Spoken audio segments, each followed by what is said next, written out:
Felt like we had to sit here for a sec, right? Yeah, these are very comfortable. This is how you do it at the library. Questions for me? No, thank you guys so much for coming here. We're really excited to be at Nashville. We've been on a 3-week tour, and this is one of the spots that we circled. So thank you guys so much for coming. We're going to actually begin, not by sitting in the chair, but by reading the book.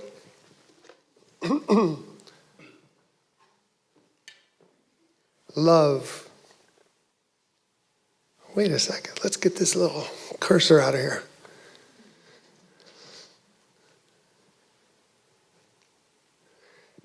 In the beginning, there is light, and 2 wide-eyed figures standing near the foot of your bed, and the sound of their voices is love. A cab driver plays love softly on his radio while you bounce and back with the bumps of the city, and everything smells new, and it smells like life. Love, too, is the smell of crashing waves and a train whistling blindly in the distance. And each night, the sky above your trailer turns the color of love.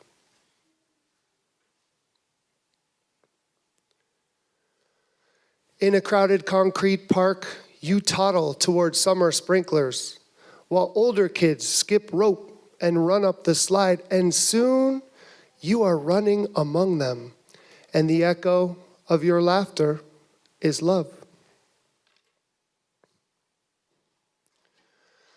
On the night the fire alarm blares, you're pulled from sleep and whisked into the street, where a quiet old lady is pointing to the sky.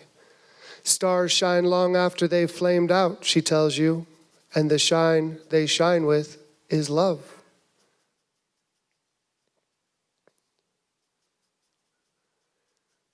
But it's not only stars that flame out, you discover. It's summers, too, and friendships, and people.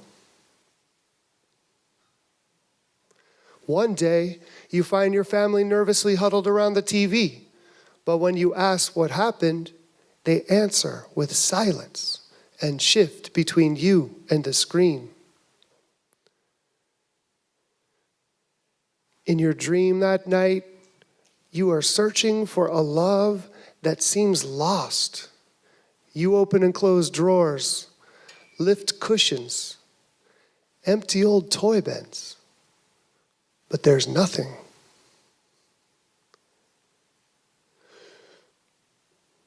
You wake with a start in the arms of a loved one who bends to your ear and whispers, "It's okay, it's okay, it's love." And in time, you learn to recognize a love overlooked, a love that wakes at dawn and rides to work on the bus, a slice of burned toast that tastes like love. And it's love in each deep crease of your grandfather's face as he lowers himself onto an overturned bucket to fish. And it's love in the rustling leaves of gnarled trees lined behind the flower fields. And it's love in the made-up stories your uncles tell in the backyard between wild horseshoe throws. And the man in rags outside the subway station plays love notes that lift into the sky like tiny beacons of light.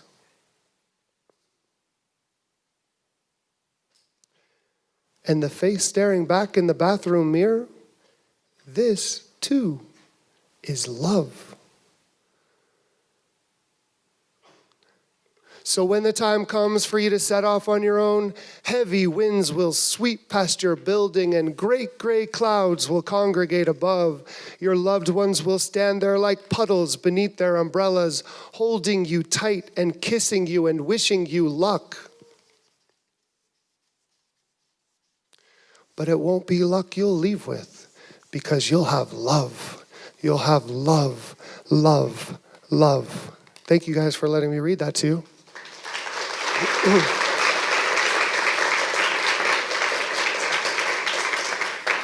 So here's what we wanted to talk about before we get to the actual book. We wanted to talk about the love in our lives that brought us to collaborate on this book, Love. I think it's fair to say we live in divisive times. And I have a daughter, she's 3.5. Loren has 2 sons, they're college age. We live in very different places. I live in Brooklyn, New York. I live in Cincinnati. I grew up as a mixed race kid right next to the Mexican border.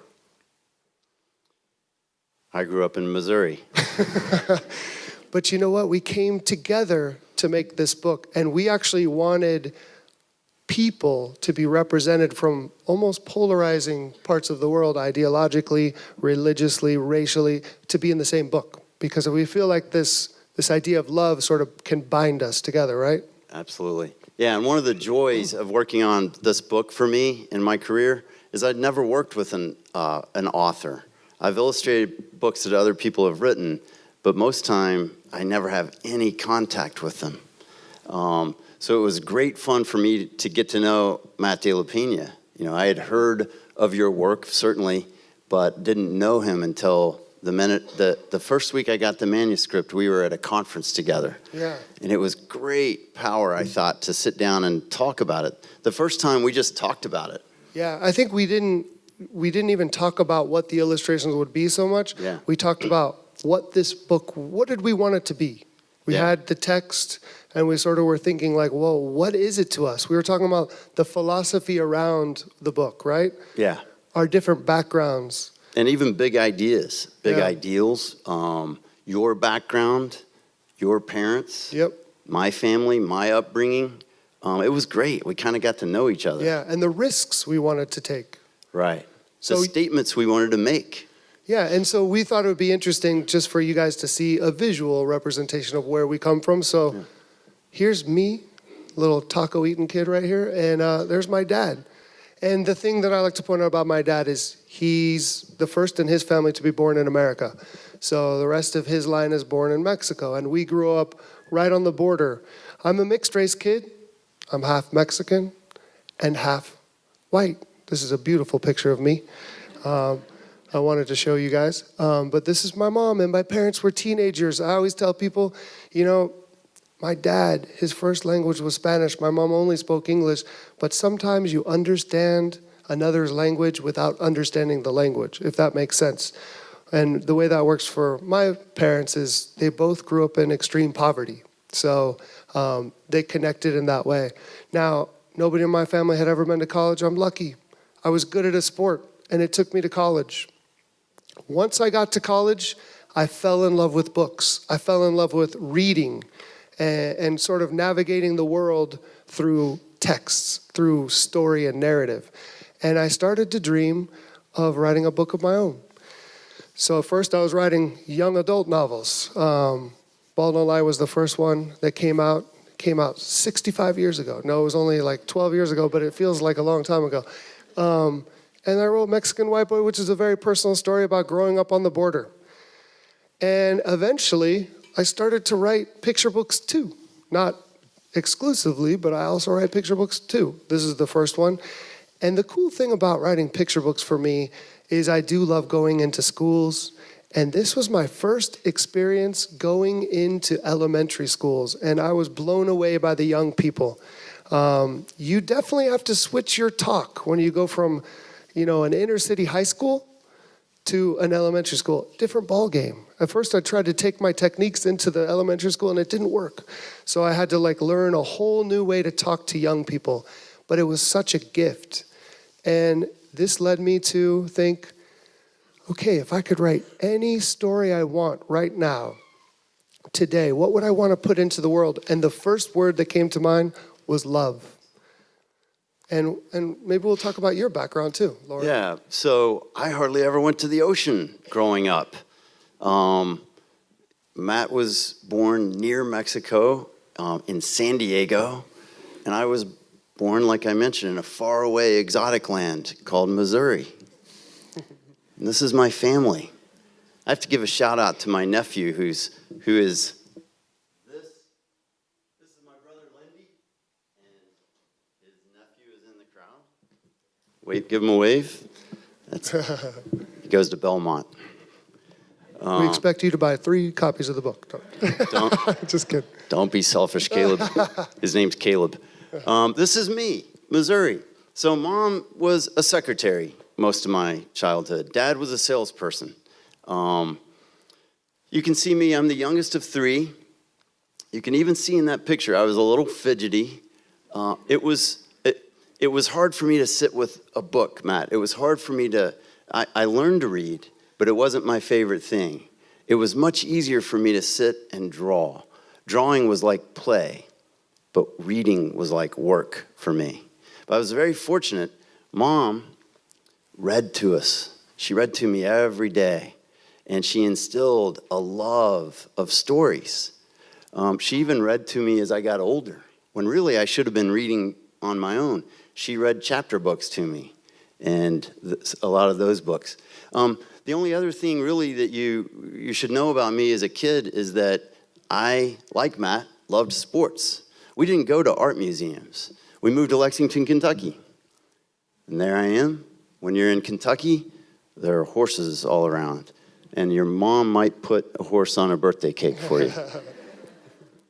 I started wearing a wig at this point. But Matt and I talk about the differences. He lives in Brooklyn. I'm like, if you move to Nashville or Cincinnati or Kentucky, you could have a backyard. Look at this. That's incredible. And a washer and dryer? Yeah, and a washer and dryer in your home, if you're lucky. But anyway, so no, we weren't going antiquing on the weekends, and Mom and Dad weren't drinking cappuccino and lattes and all that kind of stuff. We didn't summer in Tuscany or anything like that. No artists in my family. Never saw my mom or dad draw a picture, but I like to draw. 2 things: I like sports and I like to draw. I got into junior high school, and there was a man that left a lasting impression on my life. And his name was Mr. Pennington. Mr. Pennington was the head football coach at my junior high school. And I was the furthest thing from a football player. But I knew him because he was also the art teacher. And this man started saying my name during class and holding my pictures up to show the other kids. And I also like to point out, I was never even the best in my class. There was always somebody better at art. But I really loved it, and I enjoyed it, and I signed up for every art class I could. And then in high school, there's Miss Clifton, and that's me wearing my fancy wig. And that's Miss Clifton giving me love. That's her showing me how to make a painting. I was looking at a reference probably of a horse, and I was making my first oil painting. And she used to bring in books, Matt. She would bring in Vincent van Gogh. Boom, set it on the desk. Hey, Loren, come here. Have you ever heard of Vincent van Gogh? She'd bring in Norman Rockwell. Loren, have you ever heard of Norman Rockwell? Here, let's look through this book. She was bringing books from home to show me because she could see something in me. And that was love. About this time, I started having a little bit of a vision thing. I couldn't see the chalkboard all that well. It was fuzzy. Mom took me to the optometrist, did all the vision screenings, and no big deal. Your son is nearsighted. He just needs to wear corrective lenses. And, he's fine. See you later. This was Nicholasville, Kentucky, Matt. And I'm standing there. We're saying goodbye. And he says, oh, wait a minute. Wait a second, Mrs. Long. Did you know your son is colorblind? And I was kind of stiffened up. And she said, he said, it's no big deal. 12% of all males have some level of red-green color blindness. It's no big deal, Mrs. Long. Very common. He's fine unless he wants to be an electrician, a dermatologist. Apparently, you really have to see color acutely if you're a dermatologist. And then he chuckled and said, or an artist. I walk out into the car, a tear streams down my face. Mom looks over at me. Loren, what's wrong? He said, artist. And she gripped my knee with a death grip. And she gritted her teeth and sped up in the car and gripped the steering wheel with white knuckles. And she said, Loren, your art is beautiful. Don't ever let anybody tell you you can't be an artist. And I remember, I look back at that now and I feel like, had she not been that strong voice in my ear at that perfect time in my life, I might have listened to that doctor. He was an authority. I might have given up. Yeah. I had a doctor tell me I can't be an artist, but my mom swooped in swiftly and said, don't listen, you can too. Yeah. That was an act of love. Absolutely. And these are the kind of things we wanted to explore, right? It's Right. sort of like not your obvious love, but Yeah. an act right there that Yeah. led you to be who you are today. Absolutely. So these are some of my books, Mr. Fancy Optometrist from Nicholasville. Yeah. I had the pleasure to do, these are just a few, The Little Engine That Could. I'm working with acrylic paints mainly. When you're not a great reader as a little kid, you're usually not the greatest student. You're usually not the smartest kid in the class. And I never dreamed I would grow up someday and be able to write something and actually be an author. But I wrote, I realized it's not about being the smartest kid, it's about having ideas. And I had an idea about a little tractor that sounds like this. Matt, do you know how this sounds? I do now, Putt, because I've read it so many times. puff, puttity chuff. Do you want to tell the story about Luna? You know, I think it's important to do this because it's kind of, we're not totally sure that the copyright should be with Loren Long because We're not sure who wrote this, actually. you know what? We started our tour in Brooklyn, New York, where I live, and the first stop, we went to my daughter's nursery school, which was amazing. So at first we talked to all the older kids, and then we went to go a little talk at her class. A week before we went there, I picked her up from school, and we went to the park, and I put her on the swing, and she goes, hey, Dad, you're going to my school. And I said, yeah, how did you find out? And she goes, my librarian told me. And I was like, yeah, I'm very excited. And she goes, and we read one of your books. And I said, really? Which one did you read? And she goes, Otis. And I was like, I'm just going to let it fly. Cute kid. So Otis has been a gift to my life, frankly, and a gift to my career. We did 6 books, 6 Otis stories, and very proud of them. Yeah. And then, I had another quite big honor by illustrating President Obama's Of Thee I Sing, a letter to my daughters. And I was standing in the Oval Office, Matt, when I hear the president say to my 2 boys, they were 13 and 15 at the time, that Sasha and Malia had a lot to do with choosing your father to illustrate our books. They had read a couple of my books when they were in Chicago, and he was a law professor, and then he was a U.S. senator, and they were reading some Loren Long books. They might have been reading some Matt de la Peña books, but I'm not sure. I think I'm too new. He said right there that his favorite book of mine was Drummer Boy, another book that I had written. Wonderful story. He was a gentle man and very kind to my 2 boys. Brought them the official White House M&Ms. Michelle Obama is the first lady, what does that make me? I believe you're the first illustrator. I am. I think I'm the illustrator in chief. Okay. Yeah, and then when my 2 sons were preparing to leave for college and growing up, and I felt like I couldn't breathe, and I was suffocating. I was anxious. Wait, Matt, wait till Luna gets older. And all of a sudden it occurred to me like a sledgehammer that the oldest was going to move out of my house for the first time in 18 years. It was hard for me. I couldn't accept it. And I thought about a little tree that wouldn't let go of his leaves. And if he doesn't let go of his leaves, he stunts his own growth.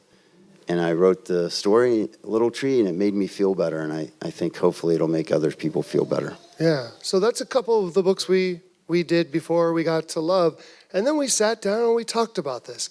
Now, why do they never let the writer get to the illustrator during the process of making a picture book? I think it's because they don't want the author to take too much ownership of the story. Because really, in a great collaboration, the illustrator brings something new to it, right? Right. You're telling a story within the text, Exactly. in the seams. But when we sat down, I was never prescriptive. We never even talked about ideas, really. We just talked about what was this world going to be. Never Right. specific images, just what did we think we wanted it to be. And I'll tell you, Loren, when I was drafting this book, I remember thinking, it's really hard for me to go from watching the news, and there's a lot of troublesome things on the news which affected me quite a bit, and then I would transition from there to sitting in my daughter's room before she was going to go to bed, and my role is to talk to her about life, and it was hard to make that transition. And I remember thinking, I just want to write a little poem about love to read to my daughter and kids like her.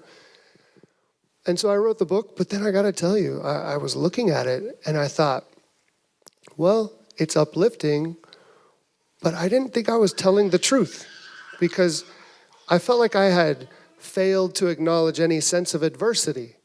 And so you know what? I went back into the text and I changed it and I added some stuff that was a little bit, a little scarier, but I felt like it was wrapped in the world of love. So then Loren gets the text, and he's going to show you a little bit about his definitely a different technique he used for this book. But first, you get the words. They look like this. Yeah. So here I am with words and paper, and it's a manuscript. So we've talked about things, but it's my job now to make this into a movie.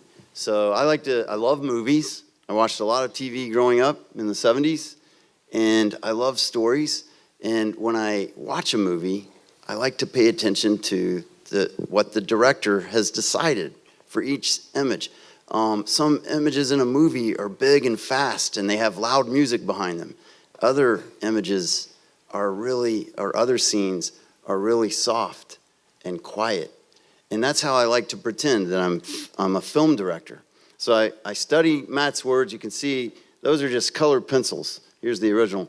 Sometimes I'll just write ideas, streams of thought, little notions, little concepts that maybe I could make into a picture. I'm trying to more than anything, get to the heart and the emotional hit of Matt's words. And there was some deep stuff in this text, like we talk about. Yeah. So in this particular case, I'm looking at, in time you learn to recognize a love overlooked, a love that wakes at dawn and rides to work on the bus. So I'm thinking, okay, I'm going to get inside of a house or an apartment. Maybe it's an urban scene. When you're the illustrator, you're the casting director of this particular book.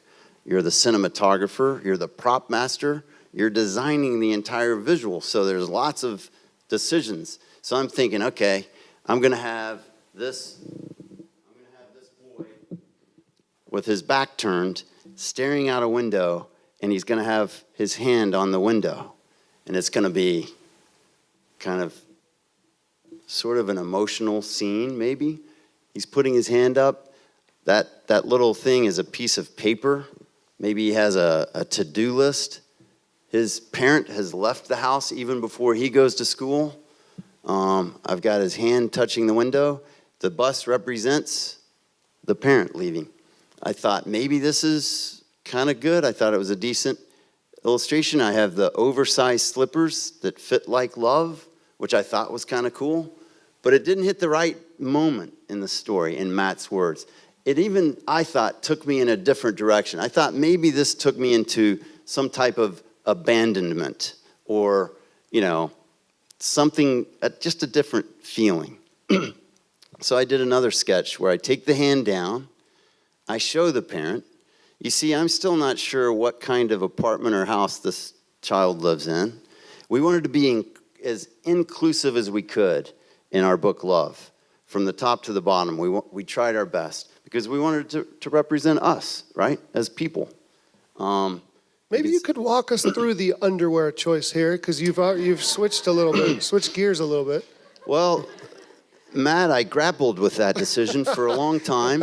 I want to be realistic. I'm thinking tighty-whities or boxers.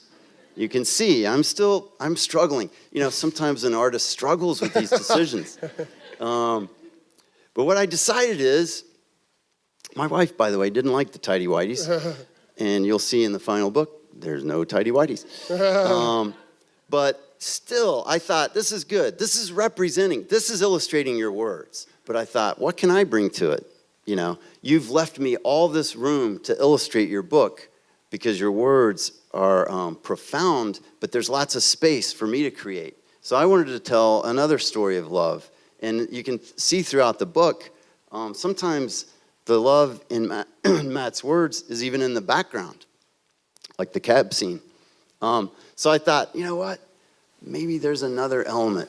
I don't like the isolation in this picture as much. So I brought in a brother.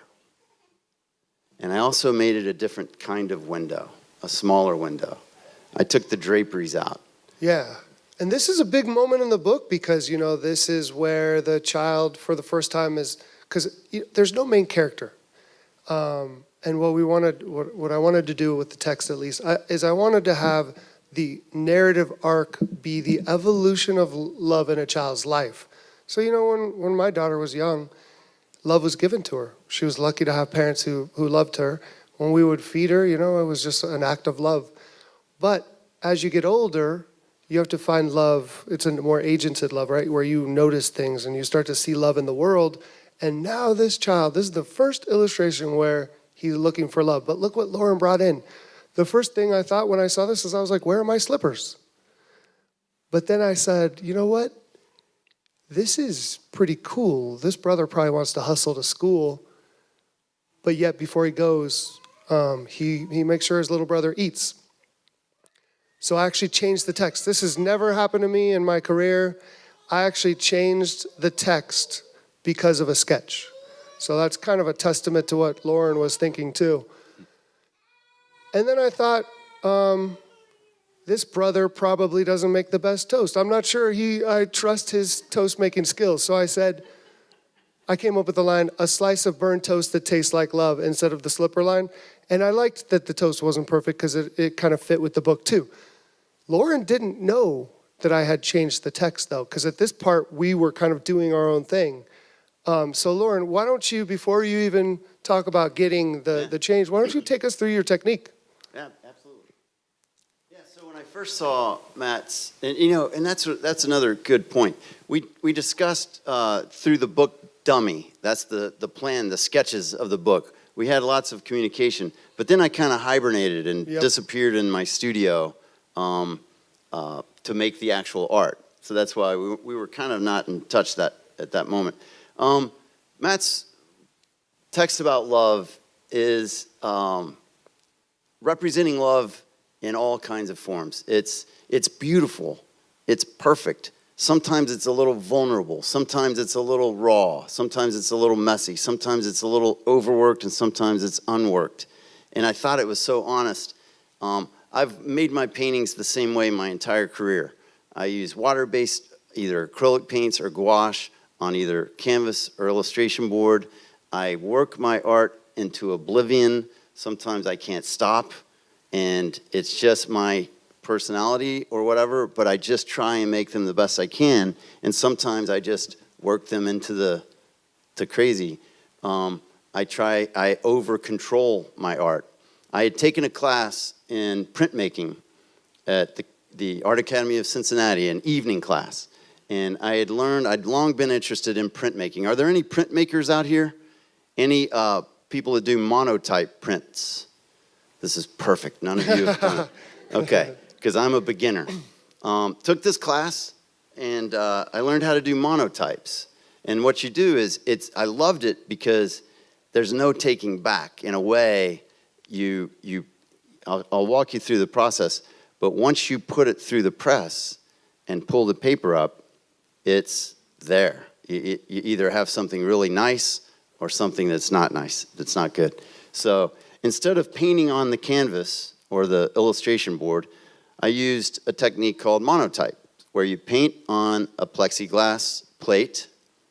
And you can see I've traced down my brother's scene there.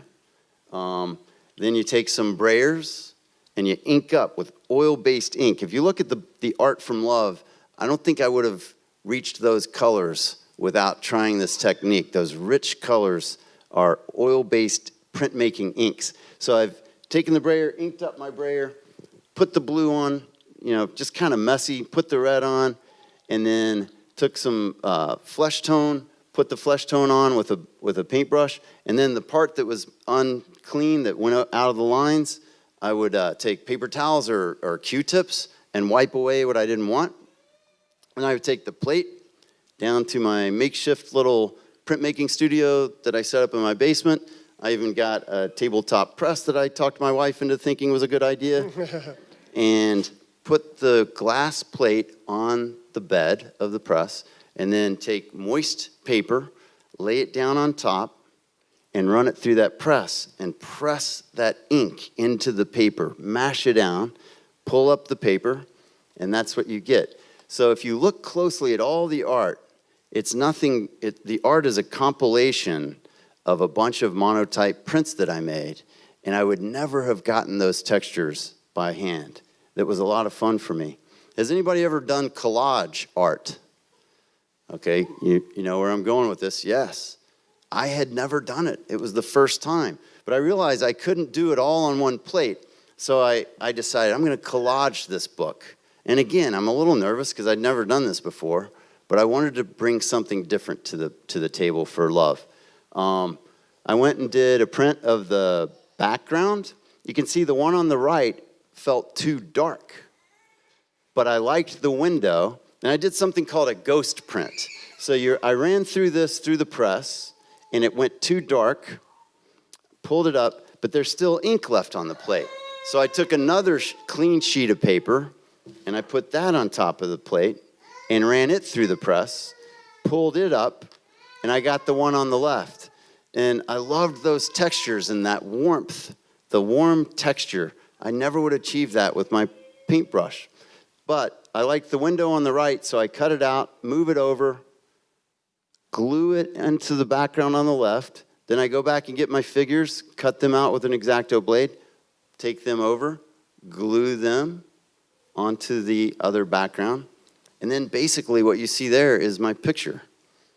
At this point, I took out my paintbrushes like I've done my whole career and colored pencils and finished the picture. Definitely needed to pay close attention to the expressions. There was a lot of emotion in your text, and I wanted to make sure I rose to that moment. And even though there's just a little simple descriptive visual language in that face, it hit the right emotional note for me. And this is my favorite. This is when he found out about the line that was changed because of his sketch. He felt proud of himself. And watch this. See this toast right here? It looks like it's well done. He had to make it burn. So here, ready? That's my favorite little moment. Yeah. I used black colored pencil. Rocket science. So here's what we wanted to do before we turn to you guys to see if anybody has questions. But there are a couple images that I think are especially important that I love to talk about. This is my favorite scene in the book. I'm taking the point of view of a child. This is a picture book, right? But I think we all have heard of the imposter syndrome that we sometimes have when we enter a new place, like when you first go to college, first get into a job, first get your book published, when you win the Newbery. You have the imposter syndrome, right? And so this child, to me, is 18 years old and he's going off to college. But there's a part of him that still feels like that toddler. And so I feel like that captures that. And it's a big moment for me in the book. this is a big moment. Feel free to add anything you want to this. Yeah, I mean, one of the things as the illustrator I was trying to do with this was I wanted everybody in this room to be able to look at this and have a different thought of what could be on that TV, you know, depending on our age, depending on our experiences in life. And that's why it was very important to me that I didn't draw something in the TV, that it's just a glow. Yeah. And to me, it's like, guess what? The reason why it makes sense that he didn't name the tragedy is because the sad thing is it's going to be a new thing every week. You know, it depends on when you read it. But also, again, this is from the point of view of a child, and look what's happening here. This grandmother loves her granddaughter so much, right? That she's trying to keep her away from this information that could be harmful. But look what she's also done inadvertently. She's separated that child from the family. And that's a huge moment. This leads to what I call the fall from grace in the poem, where the next image is the girl is dreaming and searching for a love that seems lost. So this is a big moment for me. Yeah, and it's fun for me, Matt. I mean, it's you can we can make a lot of statements with our work for children, you know, and we can do it just by our words, and I can do it just by my pictures. It was exciting for me to hit emotional chords in a picture book for kids that I'd never gone to. You know, I'd never done a scene like this. Yeah. That had something, you know, that's could be disturbing. Yeah. The dream sequence. I've never done that kind of art for a picture book. Yeah. And of course the child. Yeah, let's go to that one. So this is a big, you know, there's a big risk we took on this. We talked a lot about it. The way we perceived of this is first of all, sadly, there are so many kids in the world right now that are under the piano, the metaphorical piano. And then Loren and I talked about this. We thought, if you're lucky enough to be a young person who doesn't know this experience, is there any better place to explore emotional complexity like this than in the lap of a loved one while reading a book? So we felt like it was a nice opportunity for empathy from the young person's point of view, right? Absolutely, yeah. And you know, this is like, I call it the hidden diversity. You know, we're getting a lot better with including different races, kind of like echoing the world racially. But this is a hidden diversity. You know, this kid might not be in that many books. And this is when I knew we made the right decision, because I was reading it to my daughter, who's 3.5, who doesn't understand this, because I drink when she goes to bed. No, I'm just kidding. Who doesn't understand this, and guess what? I was reading this book to her for the very first time, and we got to this page, I read her the text, and then I went to turn the page, and she slapped the page back down and wanted to look at it longer. And that's when I thought, that's what we're trying to do. We're just giving a child an opportunity to explore something. We've heard from a lot of people, teachers and teachers specifically, Yeah. about discussions they've had in classrooms on a lot of different levels, not just the elementary grades, but Yep. junior high school and high school. And it's amazing how, for example, teachers are actually having opening up discussion with a child who is concerned about this kind of domestic disagreement. Yep. Discord, yeah. Yeah. We've heard from teachers also that, you know, we have a trailer in a trailer park or a trailer in our book. Absolutely. And then I wanted to land on this because to me, this is the biggest moment in the book. You know, there's, after the fall from grace, the child has to seek love in other places, right? Find it, see the parent that's going to work and providing. But at some point, that child has to look in the mirror and find love within, right? I think you have to do that before you can go out into the world. But there's another layer, and this to me is really important. This child is looking in the mirror, yes. But this child is also looking at us and daring us to not acknowledge her existence. So I think that's important too. And I would love to, Loren, if it's okay with you, if I just kind of show you how this picture evolved, because Loren shared this with me, and I love kind of just putting it out there. Is that fair? Yeah. Okay. So he just got this text, just a couple words.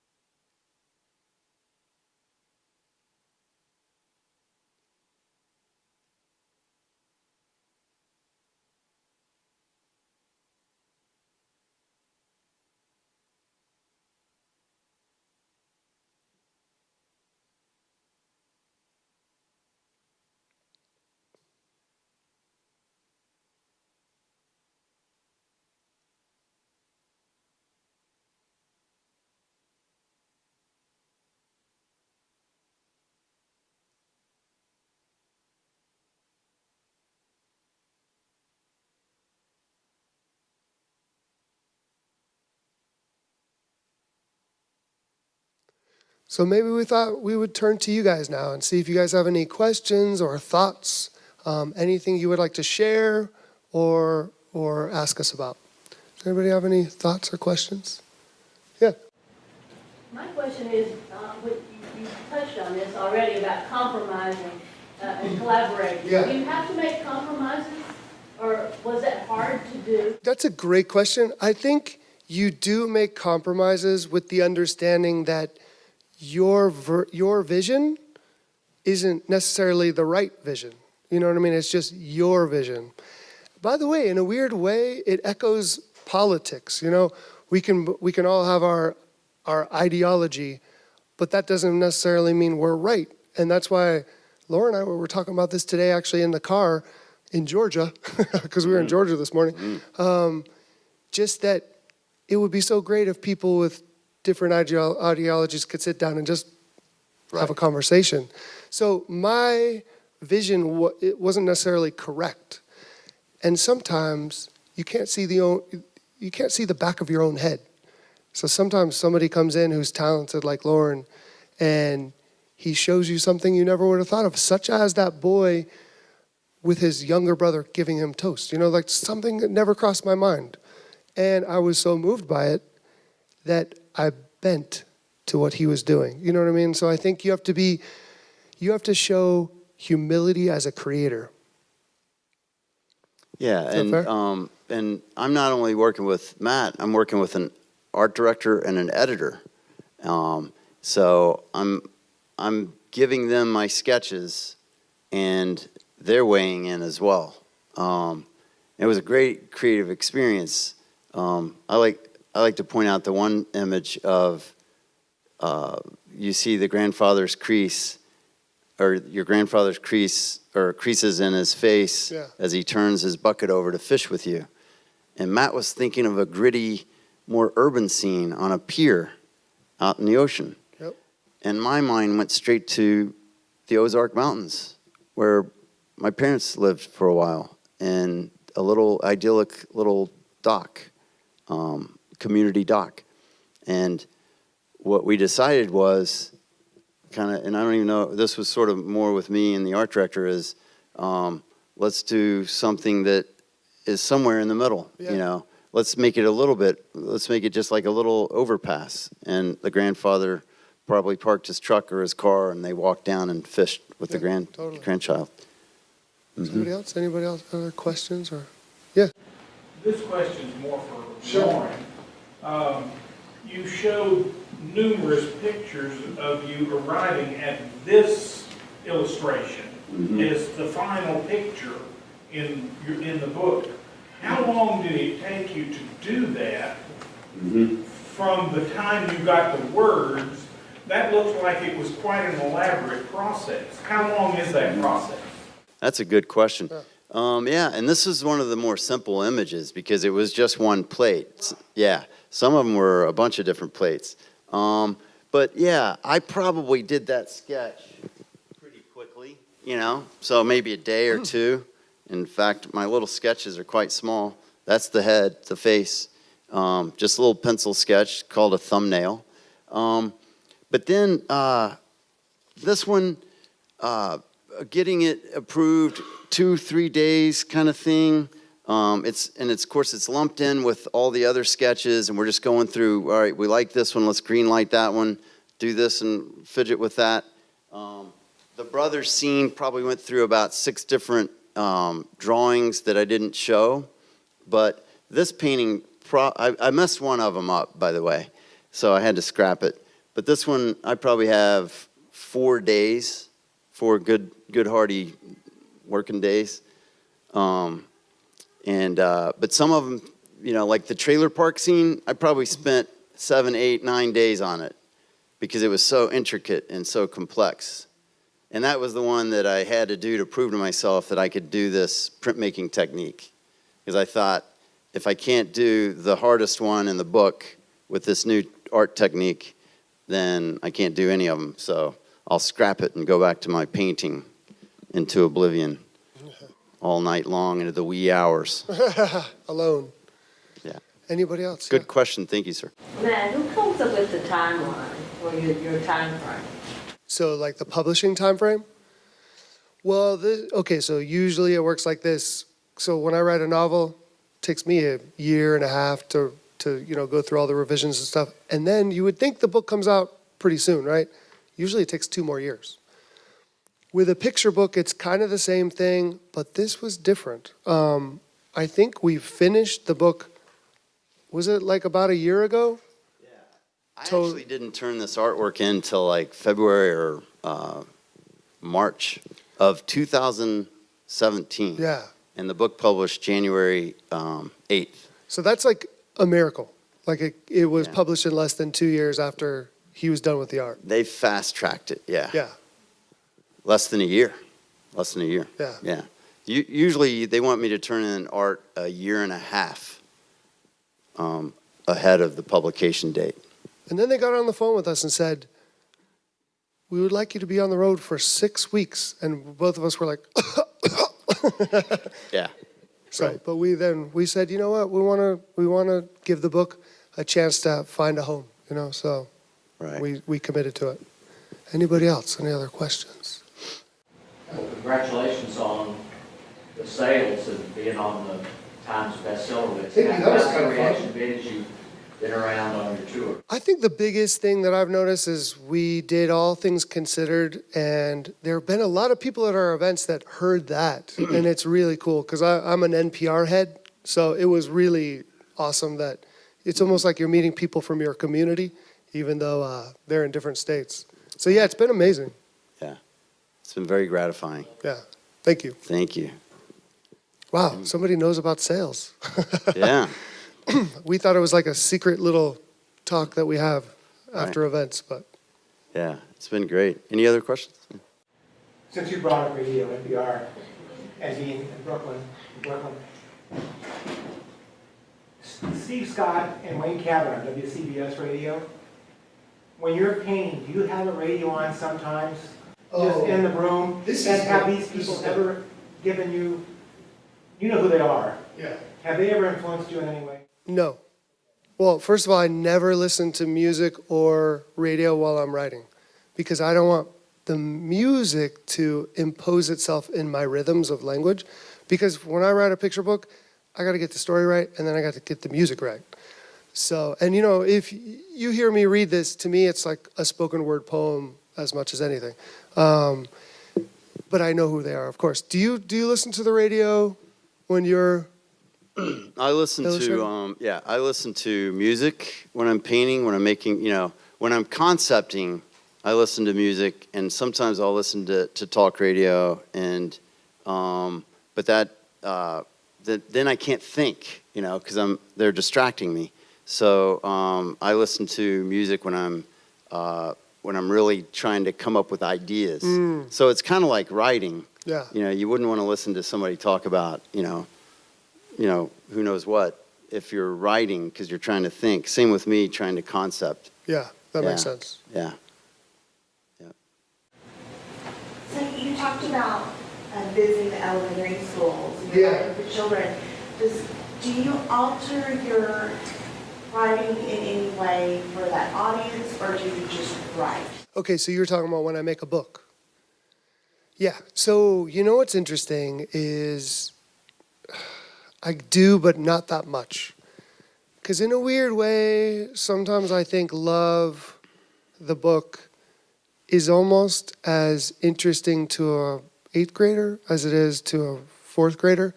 They're just bringing different things to the book. Like the one thing I think I've learned as a writer is to leave space for the reader. Because I always say sometimes the reader is smarter than the writer. So if you leave space for the reader, then amazing things can happen. But when I write a picture book, I know it's going to be obviously, it's all about the economy of language. There's an innocence there. And the main thing is I'm taking the point of view of youth. You know what I mean?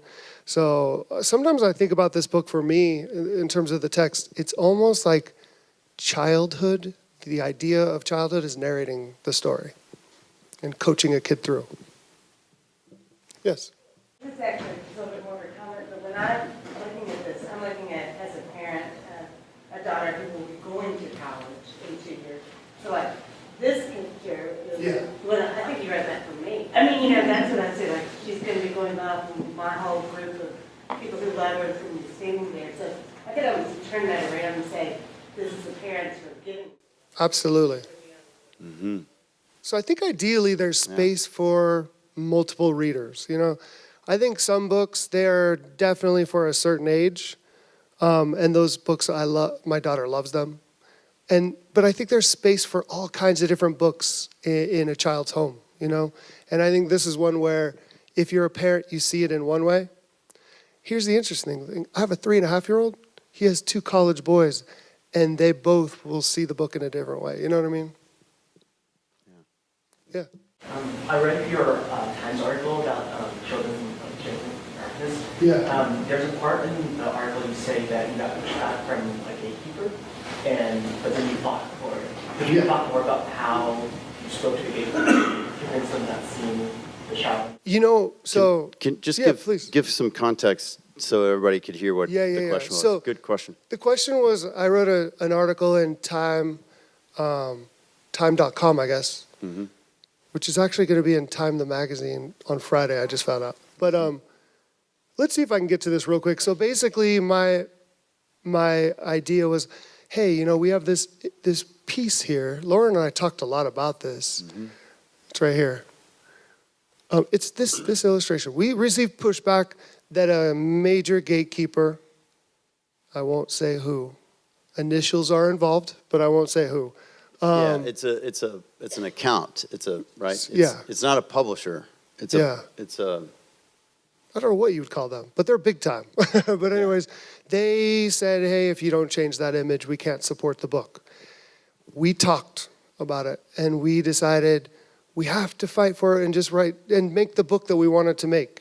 And we're lucky because we've had successes in other, with other books. So it afforded us to take that risk.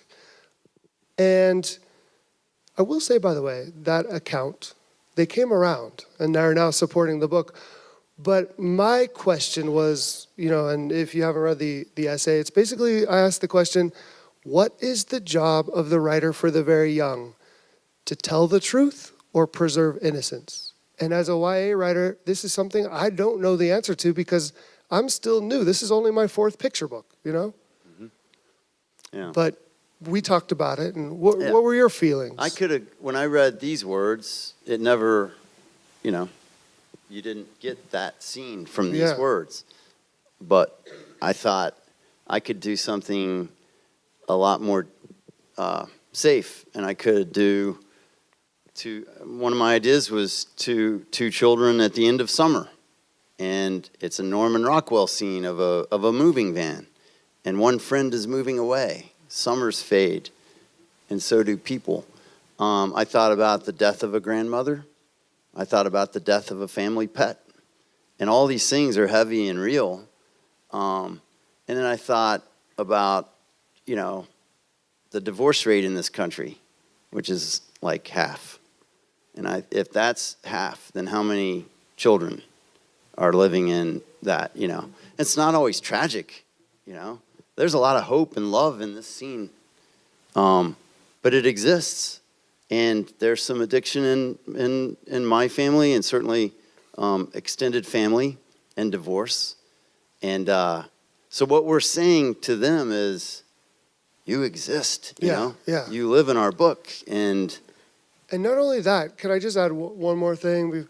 This is a key too. So we have an image with the boy under the piano, but I feel like you are a lucky person if you also have this mother or this caretaker who will bend to your ear and whisper, it's okay, it's love. So they're in the same book, you know? right. But Yeah. did you want to add something? Or I just wanted to say, I grew up with Barney Sindak, Oh, and I always felt like he was the first adult who ever told me truth. Oh, I love that. Yeah, Yeah. I love that, yeah. I mean, still, yeah, thank you. You know what's funny? Still to this day, when I read my daughter,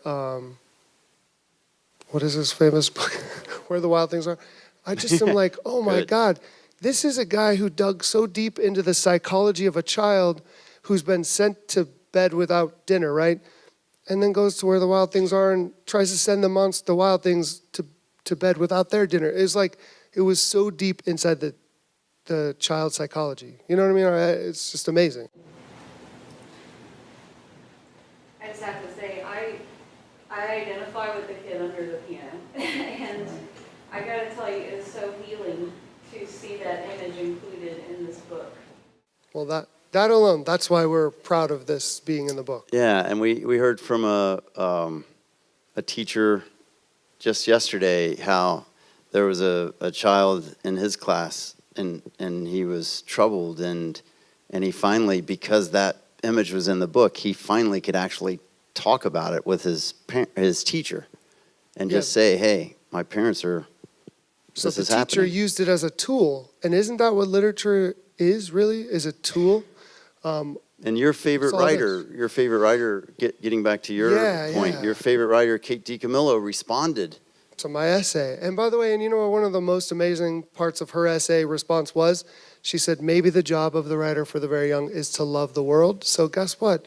Every time we sign this book now, we put love the world as an homage to her. So it's just weird how that stuff works. You know, it's like, it's a conversation that we don't have the answers to, but we just want to put it into the world. Maybe one more.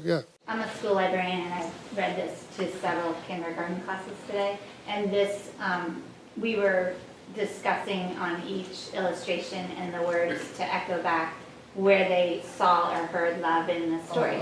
So they, in the illustrations or in your words. And in this one, you know, I just let it sit there for a second and I said, maybe there's not on this page much love being felt, you know, at the crying mom. And a girl, a kindergartner, raised her hand right away and said, the dog's showing love right there. So, you know, they see so much and bring to. I think you were very careful to make sure there was love in this image, right? Yeah, absolutely. Yeah, and definitely the dog was a way to do that. And, you know, I believe that this person here on the right, there's still love coming from him and the mother.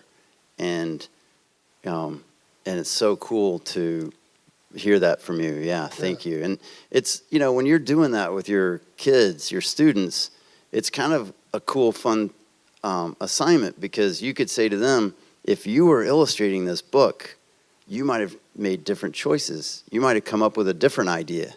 You know, any given manuscript handed to a different illustrator could is a completely different book.